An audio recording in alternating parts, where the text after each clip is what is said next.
আমি আরশরে বলতে চাই, আমি আসলে তোকে একদম ভাই ব্রাদার জোনে ফালাই দেই নাই। আমি কবিতাগুলা অফ করে দাও আর আমাকে নিয়ে কথা বলা বন্ধ করে দাও। আমি সিন্ডিকেটে শুধু পড়িনি, আমি অনেক বাজেভাবে সিন্ডিকেটে পড়েছি। রাগটাও একটু বেশি, ও একটু রেগে যায়।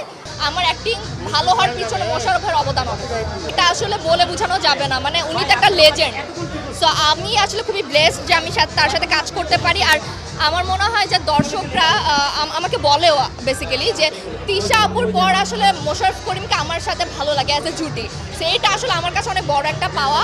মোশাররফ ভাই এক কথায় জিনিয়াস। উনি আমার অ্যাক্টিং ক্যারিয়ারে, মানে আমার অ্যাক্টিংকে এখন মোটামুটি মানুষ ভালোবাসে বা আমি ডিফারেন্ট ক্যারেক্টারগুলোতে উতরা যাচ্ছি।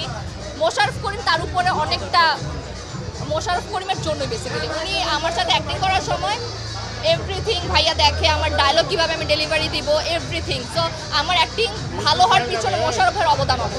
হ্যাঁ, আমাদের অনেক একসাথে অনেকদিন কাজে দেখা যাচ্ছে না, বাট ইনশাল্লাহ আমরা সামনে কাজ করব। ঈদ তো আসতেছে, ইনশাল্লাহ করবো।